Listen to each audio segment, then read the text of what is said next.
محترم ناظرین السلام علیکم ورحمۃ اللہ وبرکاتہ۔ ڈپٹی کمشنر نے غبارے والے بچے کو گاڑی کے پاس آنے پر دھکا دیا کہ میری گاڑی گندی مت کرو۔ بچہ گر گیا اور سارے غبارے پھٹ گئے۔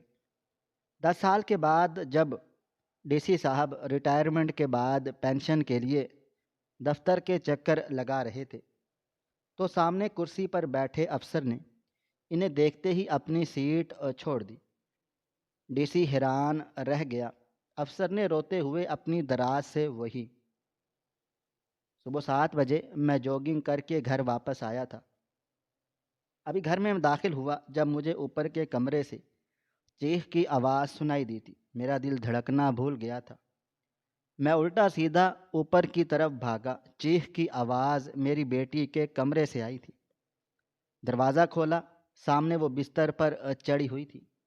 اس کا بس نہیں چل رہا تھا کہ دیوار پر چڑھ جائے۔ میں فوراً سے بولا، ہوا کیا ہے؟ آپ کیوں چیخ چلا رہی ہیں اتنی زور سے؟ وہ روتے ہوئے ایک جانب اشارہ کیے، بابا جانی وہاں چھپکلی ہے اور مسلسل پریشان کر رہی ہے۔ جبکہ میں نے حیرت سے اپنی بیٹی کو دیکھا تھا۔ 18 سالہ وہ بلا کی حسین و جمیل تھی۔ میں ہمیشہ اس کو چھپا کر ہی رکھتا تھا۔ میں ڈپٹی کمشنر رہ چکا تھا، کئی لوگوں کی میرے ساتھ دشمنی تھی۔ میں نہیں چاہتا تھا یہ دشمنی میری معصوم پھول سی بیٹی پر کوئی نکالے۔ میں آنکھیں دکھاتے ہوئے بولا، اس طرح نہیں کرتے ہیں۔ آپ کو پتہ ہے میری جان نکل گئی تھی۔ میری عمر ایسی نہیں رہی ہے جو اس طرح کی آوازیں میں برداشت کر سکوں۔ آپ کو پتہ ہے آپ کے بابا کو ہارٹ اٹیک ہو سکتا ہے۔ جب کہ وہ بستر سے اتر آئی تھی، شاید اب چھپکلی جا چکی تھی۔ وہ میرے سینے سے لگتے ہوئے بولی، بابا جانی معاف کر دیں، میرا ارادہ آپ کو تکلیف پہنچانے کا نہیں تھا، میں بس گھبرا گئی تھی۔ اچھا یہ بتائیں، آپ آج آفس جائیں گے؟ امی رات کو بتا رہی تھیں کہ آپ آج آفس چکر لگانے جا رہے ہیں۔ ریٹائرمنٹ کے بعد بھی آپ کو سکون نہیں ہے۔ اپنی بیٹی کی بات سن کر میرے لبوں پر ہلکی سی مسکراہٹ آئی تھی اور اسے دیکھتے ہوئے بولا، ہاں بس سوچ رہا ہوں، آج وہاں کا نظام دیکھ کر آتا ہوں۔ ابھی ریٹائرمنٹ کو 2 مہینے ہی ہوئے ہیں۔ اس طرح اپنی کرسی چھوڑ دینا آسان نہیں ہوتا۔ تم چلو گی میرے ساتھ؟ میری بات سن کر اس کے چہرے پر ایک عجیب سی خوشی کی لہر دوڑ گئی تھی۔ گال لال سرخ ہو گئے تھے۔ وہ فوراً سے بولی، جی بابا جان، میں آپ کے ساتھ چلوں گی۔ میں بھی آپ سے یہی بولنے والی تھی کہ مجھے بھی اپنے ساتھ لے چلیں، آج میری کالج سے بھی چھٹی ہے۔ اس کے رنگ ڈھنگ دیکھ لمحے بھر کے لیے میں ٹھٹکا تھا۔ اس سے پہلے بھی وہ کئی بار میرے آفس گئی تھی، لیکن اس طرح کا انداز پہلی بار دیکھا تھا۔ فی الحال میں کچھ بھی کہے بغیر اس کے کمرے سے باہر آ گیا تھا۔ نیچے آیا تو میری بیوی پریشان لہجے میں بولی، کلثوم کے کمرے سے چیخنے کی آواز آئی تھی، سب خیریت ہے؟ میں سر ہاں میں ہلا کر بولا اور اب ایک طرف بیٹھ گیا۔ انہیں دیکھتے ہوئے بولا، آپ کی بیٹی چھپکلی سے ڈر گئی تھی، خیر وہ بھی میرے ساتھ آفس جا رہی ہے۔ اب یہ جا رہی ہیں میڈم تو یقیناً یہ مجھے اپنے ساتھ شاپنگ مال بھی لے کر جائیں گی۔ آپ چلیں گی ہمارے ساتھ؟ وہ بولی، نہیں نہیں، میں زینت کی طرف جاؤں گی۔ احتشام کینیڈا سے واپس آ گیا ہے اس سے ملاقات کرنے۔ اب اگر نہیں گئی تو آپ جانتے ہیں زینت کتنا ناراض ہوتی ہے، اور ویسے بھی زینت احتشام سے اپنی کلثوم کو سوچ رہی ہے۔ میں بھی اس رشتے سے اتفاق رکھتی ہوں، اس لیے تھوڑی بہت آؤ بھگت کرنی ہی پڑے گی۔ اپنی بیوی کی بات سن کر لمحہ بھر کے لیے میری آنکھوں کے سامنے میری بیٹی کا وہ گلنار چہرہ آیا تھا جسے میں بھول نہیں سکتا تھا۔ میں اس کا باپ تھا، اس سے دگنی عمر کا۔ مجھے یہ معاملات بہت اچھے طریقے سے سمجھ آتے تھے۔ میں اپنی بیوی کو دیکھتے ہوئے بولا، بے شک احتشام اچھا کماتا کھاتا ہے، لیکن میں اپنی بیٹی کی پسند کو اہمیت دوں گا۔ اگر اس نے احتشام کے رشتے کو منع کر دیا، یاد رکھنا میں رشتہ نہیں کروں گا۔ میری بات سن کر میری بیوی کا چہرہ اتر گیا تھا۔ وہ میرے سامنے بیٹھتے ہوئے بولی، آپ سے کوئی بات کلثوم نے کی ہے کیا؟ اس نے کوئی پسند ظاہر کی ہے آپ سے؟ میں نے سر نفی میں ہلا دیا تھا اور اب اپنی جگہ چھوڑتے ہوئے بولا، اس نے اپنی پسند ظاہر نہیں کی، لیکن مجھے ایسا محسوس ہوا ہے وہ کسی کو پسند کرتی ہے، اور ابھی وہ بہت چھوٹی ہے، ذہن کچا ہے۔ اگر ابھی تم اس کے دل و دماغ میں یہ باتیں ڈالو گی کہ میں تمہارا رشتہ احتشام سے کروں گی، وہ باغی ہو جائے گی، اور یہ عمر اتنی خطرناک ہے، اگر اولاد باغی ہو جائے وہ اپنا بہت بڑا نقصان کر لیتی ہے۔ فی الحال خاموش رہو، تمہارے دل و دماغ میں جو بھی چل رہا ہے اسے وہیں تک محدود رکھو، کلثوم کے سامنے بالکل بھی کچھ کہنے کی ضرورت نہیں ہے۔ اور ہاں، اپنی بہن کو بھی یہی سمجھانا، کلثوم سے کسی بھی طرح کا مذاق نہ کرے۔ فی الحال میں اسے لے کر اپنے ساتھ آفس کی طرف جا رہا ہوں۔ یہ کہہ کر میں اپنے کمرے میں آ گیا تھا۔ میرے لیے میری بیٹی بہت زیادہ اہم تھی۔ زندگی میں صرف میری ایک ہی خواہش تھی کہ میری کلثوم ہمیشہ خوش رہے، اس کی زندگی میں کوئی دکھ نہ آئے۔ کمرے میں آ کر میں نے کپڑے وغیرہ تبدیل کیے تھے اور بلیک پینٹ کوٹ زیب تن کر لیا تھا۔ میں ڈپٹی کمشنر رہ چکا تھا۔ میں ہمیشہ سے ہی اپنی ڈریسنگ کا خاص خیال رکھا کرتا تھا۔ لوگ میری بہت عزت کرتے تھے۔ میں نے کبھی کوئی کرپٹ کام نہیں کیا تھا، بلکہ ہمیشہ دیانت داری کے ساتھ اپنی نوکری کی تھی۔ کپڑے وغیرہ تبدیل کر کے میں اب کمرے سے باہر آ گیا تھا۔ ارادہ اب اپنی بیٹی کو پکارنے کا تھا، مگر وہ بھی چند لمحوں بعد سیڑھیوں سے اترتے ہوئی نیچے چلی آئی تھی۔ اس نے بہت ہی خوبصورت لباس پہنا تھا، چہرے کی لالی چھپائے نہیں چھپ رہی تھی۔ اسے دیکھ کر معلوم ہو رہا تھا کہ وہ کسی سے ملنے کے لیے بےتاب ہے۔ وہ میرے نزدیک ہی آ گئی تھی اور خوشی سے بولی، بابا جان، آپ نے ناشتہ کر لیا ہے یا پھر میں آپ کو دوں؟ اس کی بات سن کر میں ہلکا سا مسکرا دیا تھا اور اسے اپنے ساتھ لگاتے ہوئے بولا، آپ کب سے مجھے ناشتہ لگا کر دینے لگی؟ ہوا کیا ہے میری گڑیا رانی کو؟ آخر کس سے ملنے کی اتنی جلدی ہے؟ میری بات سن کر وہ ایک لمحے کے لیے خوفزدہ ہو گئی۔ ایسا لگتا تھا جیسے اس کی کوئی چوری پکڑی گئی ہو، لیکن پھر فوراً ہی اپنے جذبات پر قابو پا کر بولی، مجھے کیوں کسی سے ملنا ہے؟ میں بس آپ کے آفس جانا چاہتی ہوں، دیکھنا چاہتی ہوں میرے بابا کی غیر موجودگی میں اب وہاں پر کیا کچھ ہوتا ہے۔ آپ فضول باتیں نہیں کریں۔ یہ بول کر وہ باہر کی طرف بڑھ گئی تھی، جبکہ میں نے اپنی بیوی کو آواز لگا کر جانے کی اطلاع دے دی تھی اور خود بھی باہر آ گیا تھا۔ میری بیٹی اب چوکیدار کو دروازہ کھولنے کا اشارہ کر رہی تھی تاکہ ہم گاڑی باہر نکال سکیں۔ ڈرائیور پہلے ہی گاڑی پورچ میں لا کر کھڑی کر چکا تھا۔ میں نے ڈرائیونگ سیٹ پر بیٹھ گیا تھا۔ میری بیٹی بھی ساتھ والی سیٹ پر آ کر بیٹھ گئی تھی۔ کچھ ہی دیر کے بعد ہم آفس کے راستے پر گامزن ہو چکے تھے۔ چند لمحے گاڑی میں خاموشی رہی تھی اور پھر وہ مجھے دیکھتے ہوئے بولی، مسٹر رحمان، ڈپٹی کمشنر صاحب کیسا محسوس ہو رہا ہے؟ پورے 2 مہینے کے بعد اپنے آفس جاتے ہوئے، بابا جانی، آپ نے بہت جلدی ریٹائرمنٹ لے لی ہے۔ میں ابھی جوان بھی نہیں ہوئی صحیح طرح سے، اور آپ اپنے عہدے سے فارغ ہو گئے ہیں۔ کاش آپ اس عہدے پر رہتے، میں روز آپ کے پاس آتی۔ اس کی بات سن کر میں فوراً سے بولا، لیکن تمہیں روز کیوں آنا ہے؟ کوئی وجہ؟ پہلے تو تم اس طرح کی باتیں نہیں کرتی تھی۔ میری بات سن کر وہ بولی، بابا جانی، پہلے میں بہت زیادہ چھوٹی تھی، مجھے آپ کے عہدے کا علم ہی نہیں تھا۔ اب میں بڑی ہوئی ہوں، اب مجھے پتہ چلا ہے میرے بابا کس عہدے پر فائز تھے۔ اب میں اپنے دوستوں کو بتاتی کہ میرے بابا کون ہیں۔ آپ نے اپنی جگہ ہی چھوڑ دی۔ اپنی بیٹی کی بات سن کر میرے چہرے پر نہ چاہتے ہوئے بھی مسکراہٹ پھیل گئی تھی، اور میں اسے دیکھتے ہوئے بولا، یعنی آپ میری کرسی کا غلط استعمال کرنا چاہتی تھی، دوسرے لوگوں کو ڈرانا دھمکانا چاہتی تھی۔ میری بات سن کر وہ بے اختیار ہنس پڑی تھی اور مجھے دیکھتے ہوئے بولی، ایسی کوئی بات نہیں ہے، میں بس کالج سے آپ کے پاس آتی، آپ کے ساتھ بیٹھتی، وہاں کا نظام سمجھتی۔ ہو سکتا تھا فیوچر میں مجھے ان سب چیزوں کی ضرورت پڑتی۔ لیکن آپ پہلے ہی ہر چیز سے دستبردار ہو گئے۔ آپ نے اچھا نہیں کیا بابا، اتنی جلدی ریٹائرمنٹ لے کر، اور ابھی آپ کی عمر ہی کیا تھی، بلا وجہ آپ نے کاروبار شروع کر دیا ہے۔ اپنی بیٹی کی بات پر سوائے ہنسی کے مجھے اور کچھ بھی نہیں آیا تھا، لیکن آج اس کا ہر انداز صاف بتا رہا تھا کہ کوئی گڑبڑ ضرور ہے، اس کے دل و دماغ میں کچھ ضرور چل رہا ہے۔ ایک لمبی مسافت طے کر کے ہم آفس پہنچ گئے تھے۔ جیسے ہی میری گاڑی اندر داخل ہوئی، گارڈ بھاگ کر میرے پاس چلا آیا تھا۔ دروازہ کھول کر اس نے سر جھکا کر سلام کیا تھا، جبکہ میں خوش اخلاقی سے ملا۔ اس طرح اس آفس میں کسی کو داخل ہونے کی اجازت نہیں ہوتی۔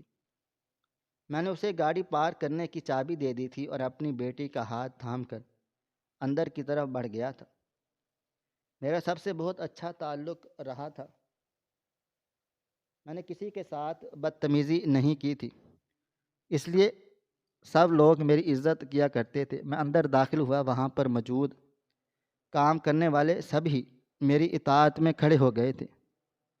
میں نے باقاعدہ آج سب کو گلے لگا کر ان کی خیر خیریت دریافت کی تھی، اور پھر مبین صاحب کا پوچھا تھا، جو ہمارے بڑے کمشنر صاحب تھے۔ کہنے کو وہ مجھ سے بڑے افیسر تھے، لیکن میری اتنی عزت کرتے تھے کہ میں لفظوں میں بتا نہیں سکتا۔ ایک ورکر مجھے دیکھ کر بولا، ان کی جگہ بھی خالی ہو چکی ہے، مگر آپ کی طرح ہی ایک اور شخص نے ان کی جگہ بھی فل کر دی ہے۔ اس کی باتیں سن کر ایسا لگتا تھا جیسے میرے پیروں تلے سے زمین نکل گئی ہو۔ میں بے اختیار بولا، ایسا کیسے ممکن ہے؟ وہ اتنی جلدی ریٹائرمنٹ لے ہی نہیں سکتے۔ ابھی کچھ ہی وقت پہلے انہوں نے اس منصب کو حاصل کیا تھا، اتنی جلدی یہ سب کیسے ممکن ہے؟ وہ بولا، آپ کے چلے جانے کے 2 دن بعد ان کو بھی ریٹائرمنٹ کا بھوت سوار ہو گیا تھا۔ ہم لوگوں نے بہت سمجھایا، ہم نے آپ سے رابطہ کرنے کی بھی کوشش کی، لیکن آپ اپنے موبائل فون بند کر چکے ہیں۔ پہلے کی سم ختم ہو گئی، اس لیے رابطہ نہیں ہو سکا، اور اب انہیں بھی گئے ہوئے پورے 2 مہینے بیت گئے ہیں۔ اس کی بات سن کر مجھ پر سکتہ طاری ہو گیا تھا۔ میں کچھ دیر خاموش رہا اور پھر بولا، اب ان کی جگہ کون آیا ہے؟ ان کا کوئی رشتہ دار یا کوئی اور شخص ہے؟ جبکہ وہ بولا، وہ بہت ہی الگ مزاج کا آدمی آیا ہے، عمر زیادہ نہیں ہے لیکن تجربہ حد سے بڑھ کر ہے، اتنا سمجھدار کہ ہم سبھی لوگ حیران رہ گئے کہ اتنی کم عمری میں کوئی اتنا بڑا عہدہ کیسے سنبھال سکتا ہے۔ ہمیں سمجھ نہیں آ رہا یہ لڑکا یہاں تک کیسے پہنچا، اور اس کی کرسی پر ایک بہت ہی دیانتدار شخص آیا ہے جو بہت ایمانداری سے اپنی نوکری کر رہا ہے۔ میں نے سر ہاں میں ہلا دیا تھا، لیکن میں حیران مبین صاحب پر تھا۔ آخر انہوں نے اپنی کرسی کیوں چھوڑ دی، اور ان کی کرسی پر ایک نوجوان کیسے پہنچ گیا؟ میں نے سر گھما کر ان کے آفس کی طرف دیکھا تھا، نہ چاہتے ہوئے بھی میرے قدم اس طرف بڑھ گئے تھے۔ میں نے اس بات کو بالکل ہی فراموش کر بیٹھا تھا کہ میرے ساتھ میری بیٹی آئی ہے۔ دروازے کے پاس پہنچ کر میں نے ہلکی سی دستک دی، اندر سے آواز آئی، دروازہ کھلا ہوا ہے، آ جائیں۔ میں ہچکچاتے ہوئے اندر داخل ہوا۔ سامنے کرسی پر تقریباً کوئی 25 سال کا ایک نوجوان بیٹھا تھا، دیکھنے میں بلاں کا حسین، اونچا لمبا دراز قد، چوڑی جسامت، کسرتی وجود۔ اسے دیکھ کر کسی شہزادے کا گمان ہو رہا تھا۔ مجھے دیکھتے ہی اس نے اپنی کرسی چھوڑ دی، اور چند لمحے ہم دونوں ایک دوسرے کو ہی دیکھتے رہ گئے تھے، اور پھر اچانک اس کی آنکھیں نم ہو گئی تھیں۔ میں حیرت سے اس کے چہرے کے اتار چڑھاؤ دیکھ رہا تھا۔ وہ قدم بقدم چلتا ہوا میرے پاس آ گیا اور مجھے دیکھتے ہوئے نرمی سے بولا، کیا آپ نے مجھے پہچانا؟ میں نے سر نفی میں ہلا دیا تھا۔ وہ مجھے دیکھتے ہوئے بولے، آپ نے سچ میں مجھے نہیں پہچانا؟ آپ کی وجہ سے آج میں یہاں پر ہوں، ورنہ آج میں بھی ایک ایسی زندگی گزار رہا ہوتا جو ہر ایک عام انسان کی زندگی ہے۔ مجھے کچھ بھی سمجھ نہیں آ رہا تھا کہ وہ لڑکا کیا کہنا چاہتا ہے۔ اچانک کہ مجھے اپنی بیٹی کا خیال آیا تھا۔ میں نے پلٹ کر دیکھا، وہ میرے ساتھ ہی کھڑی ہوئی تھی، آنکھوں میں محبت کے جگنوں جگمگا رہے تھے، لبوں پر مسکراہٹ، گال لال ہو رہے تھے، اور اس کی ایسی حالت دیکھ لمحے بھر کے لیے میرا دل زور زور سے دھڑکا تھا۔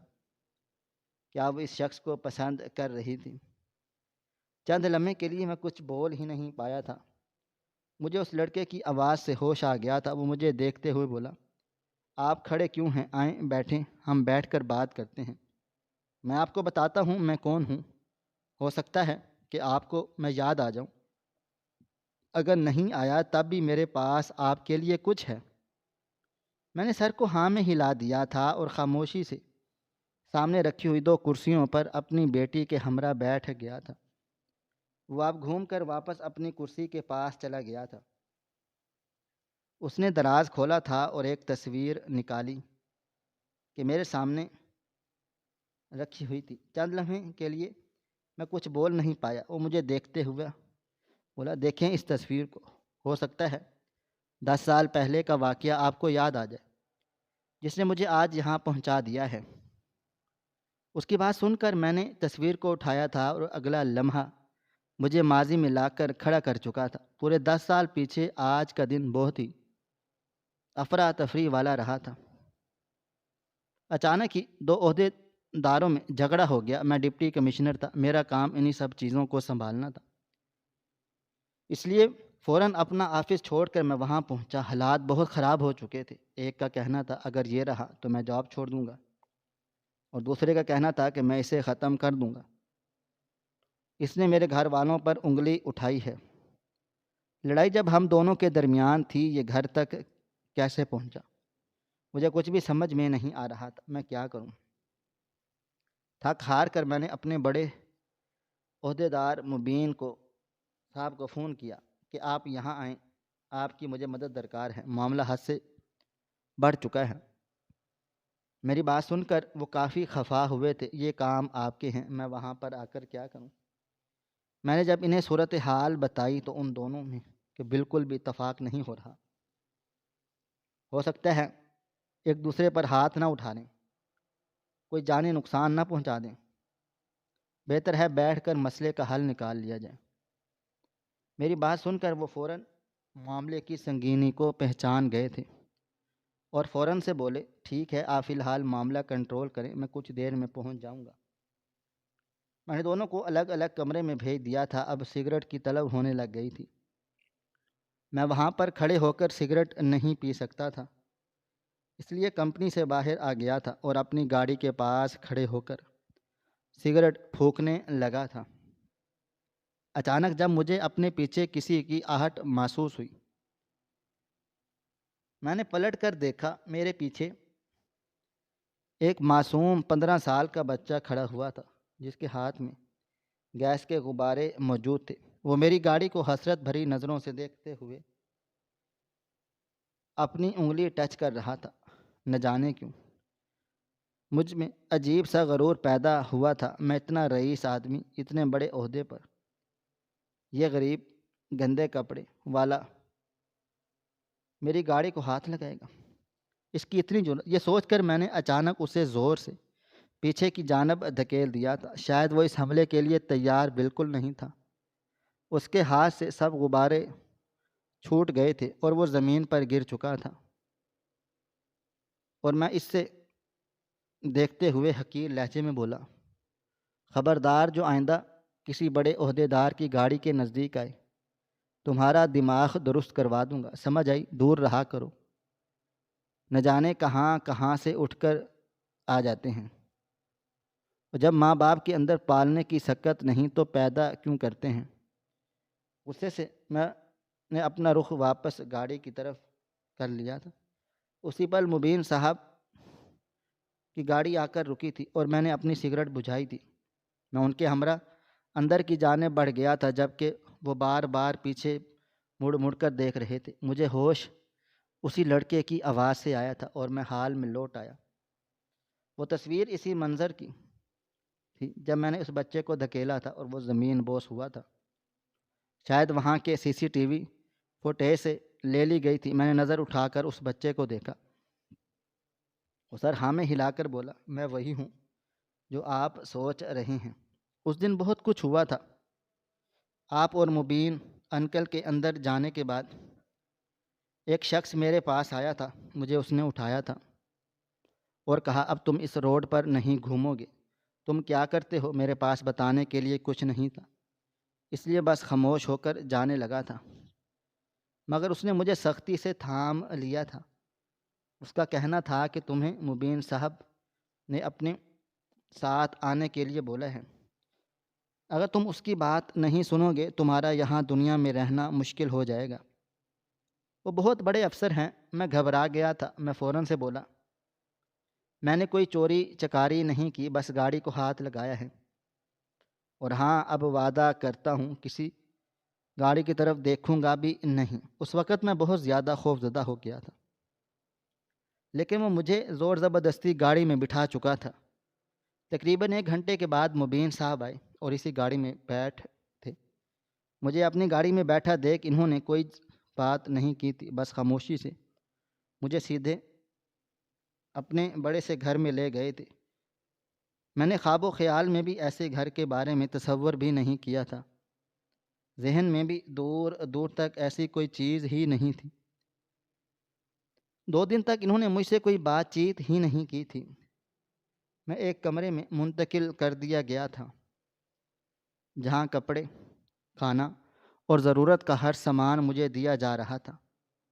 میں حیرت کا شکار تھا کہ اچانک یہ سب ہو کیوں رہا ہے۔ 2 دن کے بعد جب تجسس بڑھنے لگا، میں مبین صاحب کی اسٹڈی میں چلا گیا تھا۔ مجھے ملازم نے بتایا تھا کہ وہ خاموشی سے وہاں بیٹھے کوئی کتاب پڑھ رہے تھے۔ مجھے دیکھ کر انہوں نے کتاب بند کر دی تھی اور اپنے پاس بلا لیا تھا۔ میں نزدیک پہنچا جب انہوں نے میرا ماتھا چوما تھا اور میرے بال سہلاتے ہوئے بولے، میں جانتا ہوں 2 دن پہلے تمہارے ساتھ کتنی بدتمیزی کی گئی ہے۔ ہمارے یہ ایک افسر نے تمہیں زمین پر دھکیل دیا تھا، لیکن میں ان کی طرف سے معافی چاہتا ہوں اور تمہیں ایک آفر دینا چاہتا ہوں۔ میری کوئی اولاد نہیں ہے اور نہ ہی میں اس دنیا میں کوئی اولاد لانا چاہتا ہوں۔ 15-20 سال تک کے ایک بچے پر ہم لوگ انویسٹ کرتے ہیں اور بدلے میں وہ 20 یا 25 سال بعد ہمارے سامنے کھڑے ہو کر بہت آسانی سے کہہ دیتا ہے کہ آپ نے آج تک ہمارے لیے کیا ہی کیا ہے۔ اس لیے میں چاہتا نہیں ہوں کہ میرے ساتھ ایسا ہو۔ میں نے شادی کی ہے، لیکن ہم دونوں میاں بیوی کے مزاج بہت الگ الگ ہیں۔ وہ بھی آزاد خیال ہیں اور میں بھی، لیکن ہمارا ایک گھر میں گزارا نہیں ہوتا۔ ہم مہینوں میں ملاقاتیں کرتے ہیں تاکہ امن سلامتی رہ جائے۔ اس لیے مجھے ایک بچے کی ضرورت ہے جسے میں اپنا کہہ سکوں، جو مجھے اپنا بول سکے، جو میرے درد کو اپنا درد بولے، جو میری تکلیف پر تڑپ اٹھے۔ میں جانتا ہوں کہ خون کی بات الگ ہوتی ہے، جو محبت خون کے بچے میں ہوتی ہے وہ لے پالک میں نہیں ہوتی، لیکن میں اس بات سے بھی آشنا ہوں جو انسان ایک ایسے بچے کو اڈاپٹ کرتا ہے جو سمجھدار ہو، باشعور ہو اور ایک بہت ہی تکلیف دہ زندگی گزار کر آیا ہو۔ وہ آپ کو دھوکہ نہیں دیتا، بلکہ آپ کے درد کو اپنا درد سمجھتا ہے، اپنی تکلیف سمجھتا ہے۔ میں تمہاری پوری پڑھائی کا خرچہ اٹھاؤں گا، تمہیں اپنا ایک نام دوں گا اور آگے ترقی کا موقع دوں گا۔ ایک وقت پر جب تم جوان ہو جاؤ گے، میرے کندھے پر پہنچ جاؤ گے، اس قابل ہو جاؤ گے کہ میں تمہیں اپنی کرسی دے سکوں، تب میں اپنی کرسی تمہیں سونپ دوں گا۔ بولو آؤ گے میری جگہ پر، بنو گے کچھ۔ اس وقت مجھے کچھ سمجھ نہیں آ رہا تھا۔ میں نے صرف اس سے اتنا ہی بولا تھا کہ میں آپ کی کرسی کیوں لوں گا، آپ کا عہدہ لے کر میں کیا کروں گا؟ جو چیز آپ کی ہے وہ آپ کی ہی رہے گی۔ ہاں، میں اس عہدے کی، اس کرسی کی عزت کر سکتا ہوں۔ اگر مجھے آپ اپنا بیٹا سمجھ کر پال پوس رہے ہیں، میں آپ کا ہمیشہ سے شکر گزار رہوں گا، اور جو آس امید آپ نے کی ہے اس امید پر کھرا اتروں گا۔ اور اسی دن انہوں نے کچھ کاغذاتی کارروائی کروائی اور اپنا نام مجھے دے دیا۔ میں بطور بیٹا ان کی زندگی میں شامل ہو گیا۔ میں نے کئی دفعہ ان سے خواہش ظاہر کی کہ میری ملاقات آپ سے کروائی جائے۔ اس وقت مجھ میں گھمنڈ آیا ہوا تھا، ایسا گھمنڈ کہ آپ کو نیچا دکھانے کے لیے میں کسی بھی حد تک جانے کو تیار تھا، لیکن بابا نے میری ملاقات آپ سے نہیں کروائی، صرف اس لیے کہ شاید آنے والے کال کے بارے میں جانتے تھے۔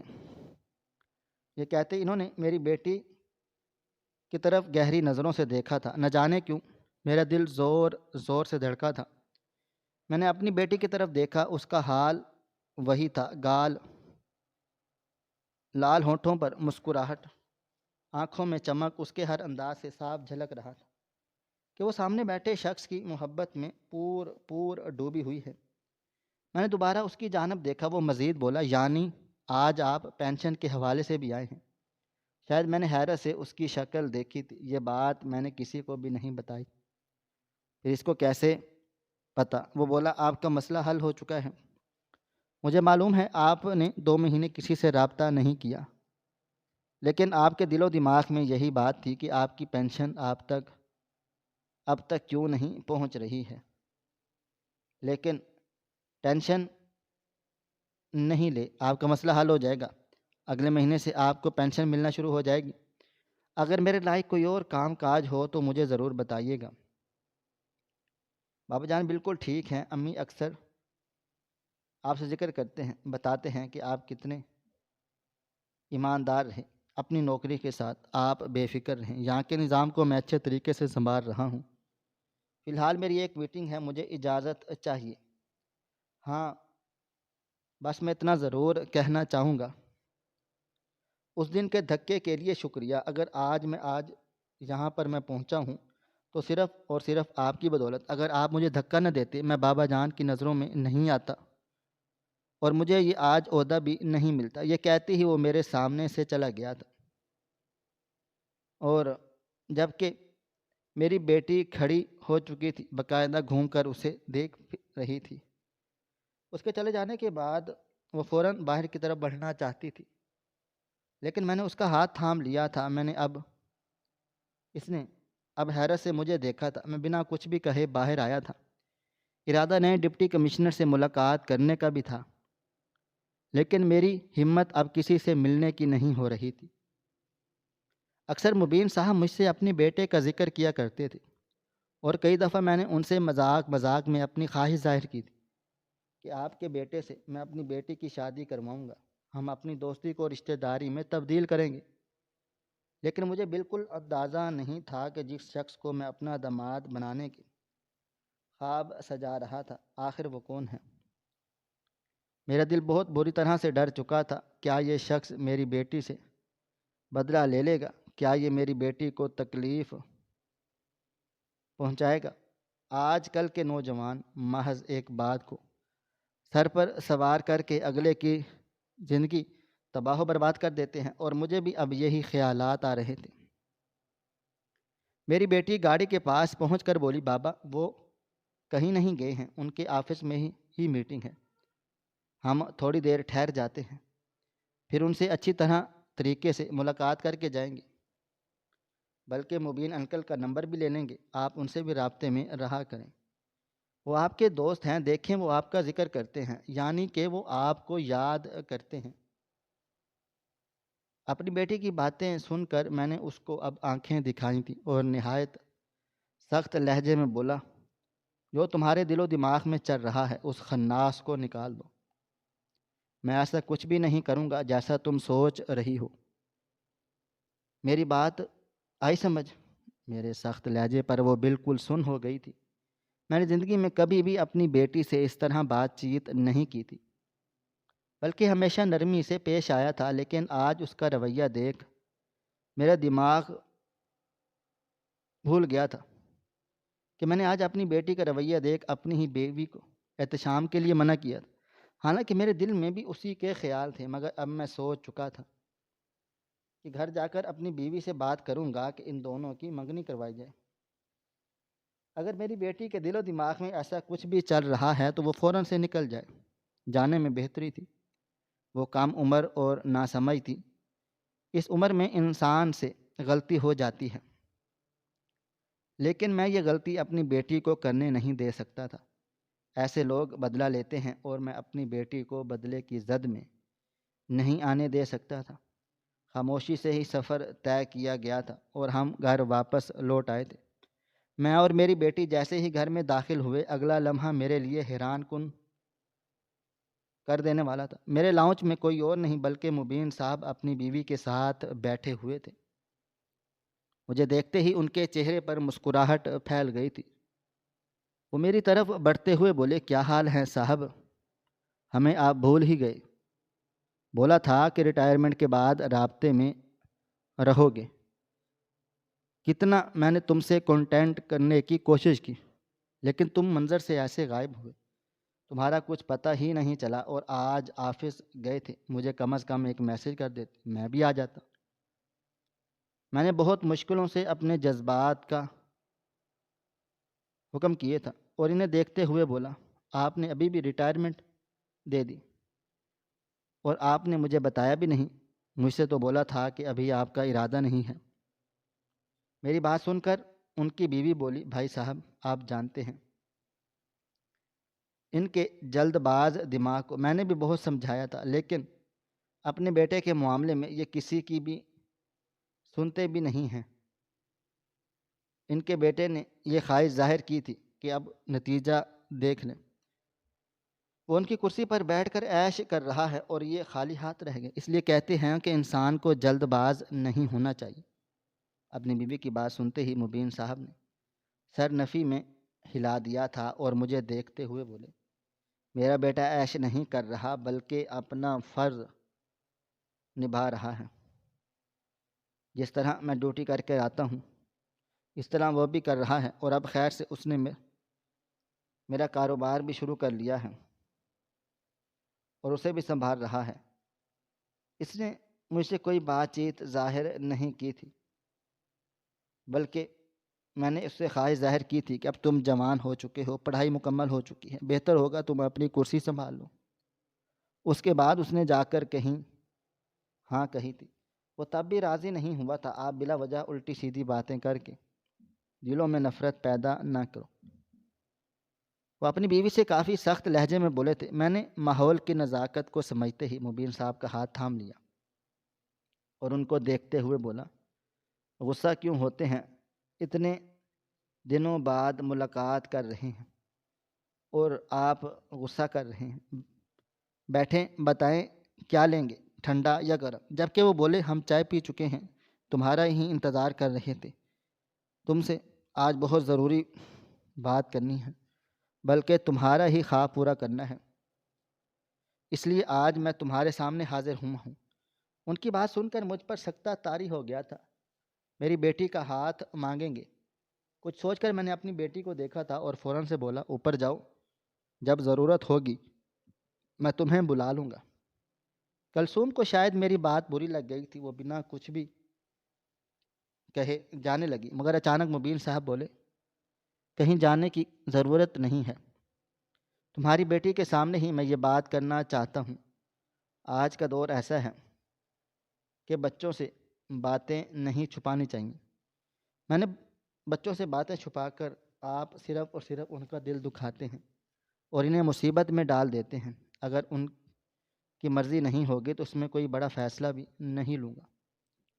آپ کی بیٹی کی مرضی ہونا بے حد ضروری ہے۔ میرا دل مزید گھبرا گیا۔ میں نے اپنی بیٹی کے رنگ دیکھ چکا تھا اور یہی چیز مجھے خطرے میں مبتلا کر رہی۔ میں ایک سمجھدار، باشعور اور تجربہ کار انسان تھا۔ انسان کے چہرے کو دیکھ کر اس کے دل کا حال بھانپ لیتا تھا۔ اب ہم صوفے پر بیٹھ گئے تھے۔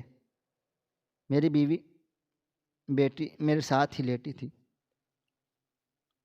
جبکہ وہ دونوں میاں بیوی بالکل سامنے بیٹھے تھے۔ مبین صاحب مجھے دیکھتے ہوئے بولے، آج میں تمہارے پاس تمہاری سب سے قیمتی چیز مانگنے آیا ہوں۔ میں جانتا ہوں تمہاری بیٹی کی عمر ابھی صرف 18 سال ہے اور میں اس بات کی عزت کرتا ہوں، اس لیے ابھی تمہاری بیٹی سے شادی نہیں کرواؤں گا۔ تم شروع دن سے بولتے ہوئے آئے ہو، تم میرے بیٹے کو اپنا داماد بنانا چاہتے ہو، اور اب میرے بیٹے کی بھی یہی خواہش ہے کہ اس کی کسی کے ساتھ منگنی ہو جائے، وہ کسی کے ساتھ تعلق میں آ جائے۔ اس لیے میں چاہتا ہوں کہ ہم ایک چھوٹی سی منگنی کی رسم رکھ لیں۔ میرا سب کچھ میرے بیٹے کا ہے، اب تم دیکھ چکے ہو وہ کتنے بڑے اور اچھے عہدے پر فائز ہیں، کاروبار بھی سنبھال رہا ہے، تمہاری بیٹی کو بہت خوش رکھے گا۔ میں نے اپنا گھر بھی اس کے نام کر دیا ہے، وہ بہت فرما بردار ہے زندگی میں، اس نے سب کچھ بہت محنت سے حاصل کیا ہے، میں نے اسے بیٹھ کر کبھی کچھ بھی نہیں دیا۔ ان کی بات سن کر میں نے ایک بار پھر سر گھمایا تھا، میری بیٹی کا چہرہ ایک بار کھل اٹھا تھا، شرم سے لال سرخ ہو رہا تھا، آنکھوں کی چمک، ہونٹوں کی مسکراہٹ سب بتا رہی تھی کہ واقعی اس رشتے میں دلچسپی لیتی، لیکن میرا دل اتنا بھاری تھا کہ میں ایک دفعہ بھی اپنے منہ سے اس لڑکے کے بارے میں کچھ بول ہی نہیں پایا تھا۔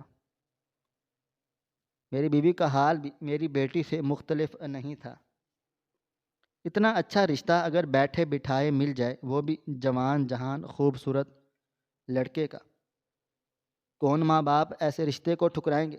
میری بیوی فوراً سے بولی، ہاں ہاں مجھے سر رحمان صاحب نے اس حوالے سے بتا دیا تھا، لیکن میں سمجھتی آئی ہوں آپ دونوں نے ایک دوسرے سے مذاق کرتے ہیں، لیکن آپ اگر سیریس ہیں تو مجھے کوئی اعتراض نہیں ہے، میں اس رشتے کے لیے راضی ہوں، اور جہاں تک مجھے علم ہے میری بیٹی بھی آپ کے بیٹے کو پسند کرتی ہے۔ دراصل یہ پہلے ہی کسی گروپ وغیرہ میں آپ کے بیٹے کی تصویر دیکھ چکی تھی، ہے نا کلثوم؟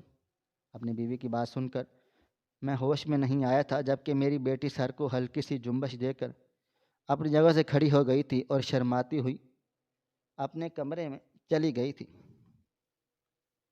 اس کے جاتے ہی کمرے میں یکدم ان تینوں کا کہکہا گونج اٹھا تھا، لیکن میں اب بھی پتھر کی مورت بنا ہوا تھا، میں نے اسے دھکا دیا تھا، اس کی تذلیل کی تھی۔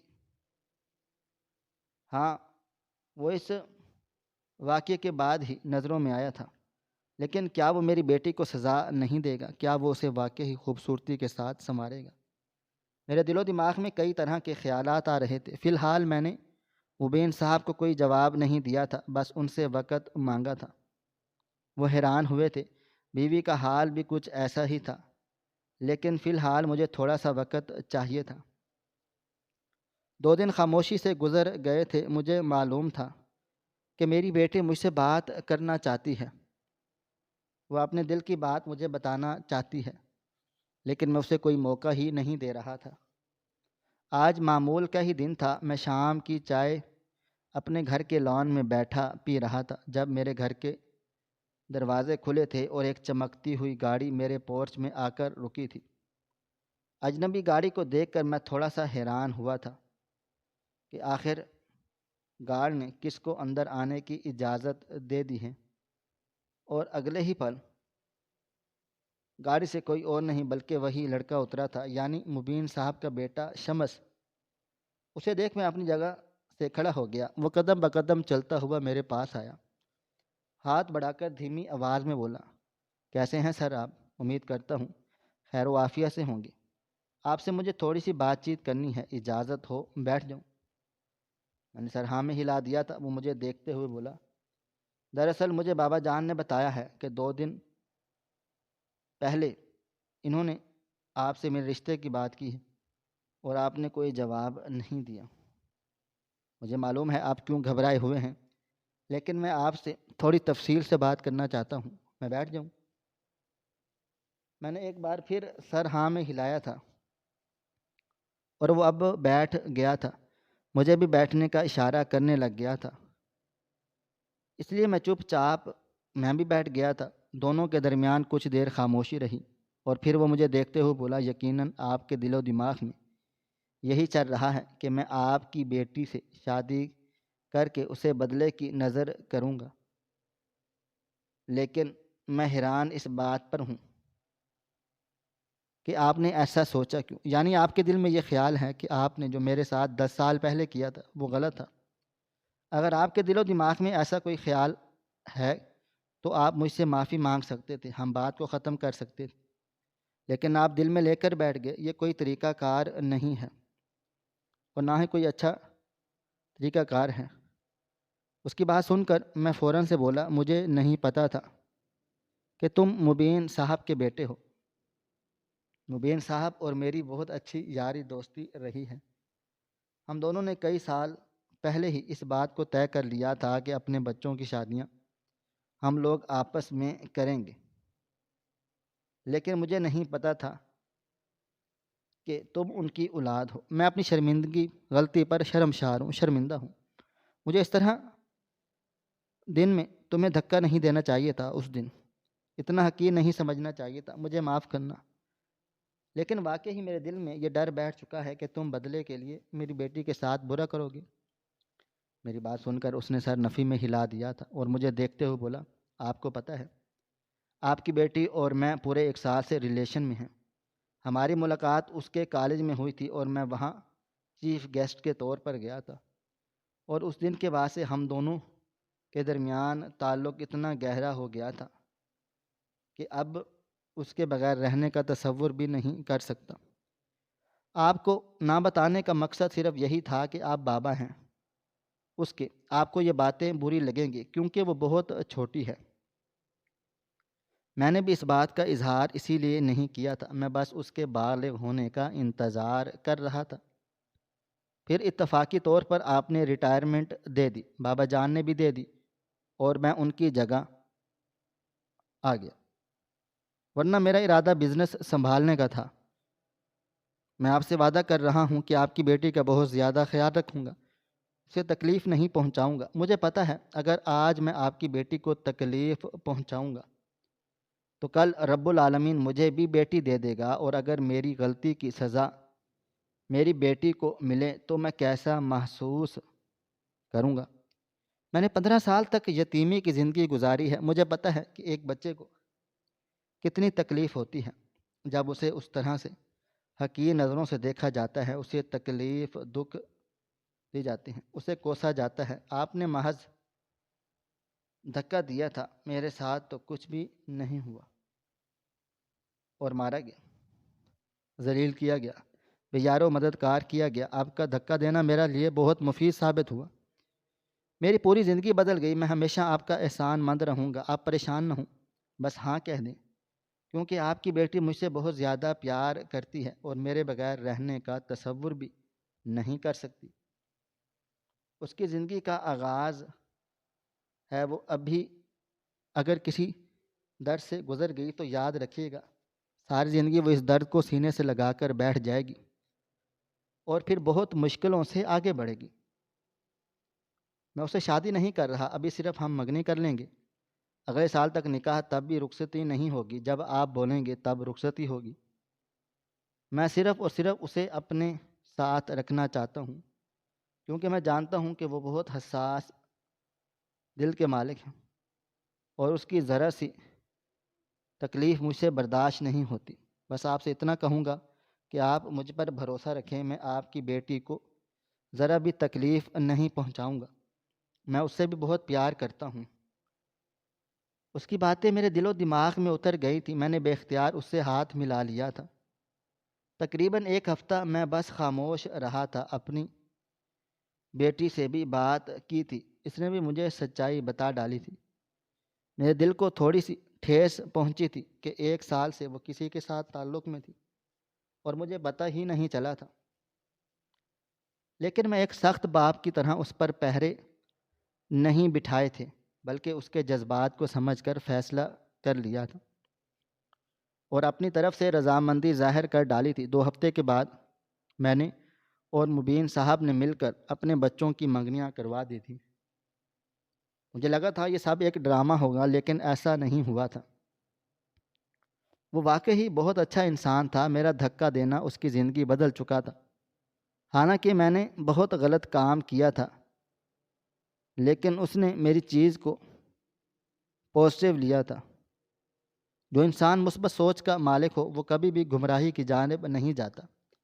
آج میری بیٹی کا نکاح ہو چکا ہے اور وہ دونوں ایک دوسرے کے ساتھ خوش ہیں، اپنی زندگی کو بھرپور انجوائے کر رہے ہیں، جبکہ میں اپنی بیٹی کو دیکھ کر اب بہت زیادہ مطمئن ہوں کہ اس کی زندگی سنور گئی ہے۔ میری بیوی بھی بہت زیادہ خوش ہے۔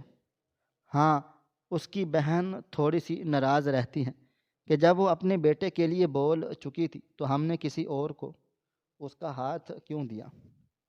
لیکن میں آپ سب کو یہی کہنا چاہوں گا کہ دوسروں کی خوشی کے لیے اپنے بچوں کی خوشی کو کبھی بھی تباہ نہیں کرنا چاہیے، بلکہ ان کے جذبات کو سمجھ کر ان کا خیال رکھنا چاہیے۔ یہی سمجھداری کا فیصلہ ہوتا ہے۔ محترم ناظرین، آپ کو ہماری آج کی کہانی کیسی لگی؟ کومنٹ باکس میں اپنی رائے کا اظہار ضرور کریں۔ خواہش صرف اتنی ہے کہ کچھ الفاظ لکھوں جس سے کوئی گمراہی کے راستے پہ جاتے جاتے رک جائے، اور نہ بھی رکے تو سوچ میں ضرور پڑ جائے۔ پیارے دوستو، امید کرتا ہوں کہ آپ کو یہ ہماری کہانی پسند آئی ہوگی۔ ہماری کہانی پسند آئی ہو تو ویڈیو کو لائک کریں، کومنٹس کریں، شیئر کرنا بالکل بھی نہ بھولیں۔ اور ہاں، اگر آپ لوگ اس چینل پر نئے ہیں تو ہمارے چینل حریرہ انفو کو سبسکرائب ضرور کر لیں اور نوٹیفیکیشن کو ضرور دبا دیں تاکہ آنے والی کہانی سب سے پہلے آپ کو مل سکے۔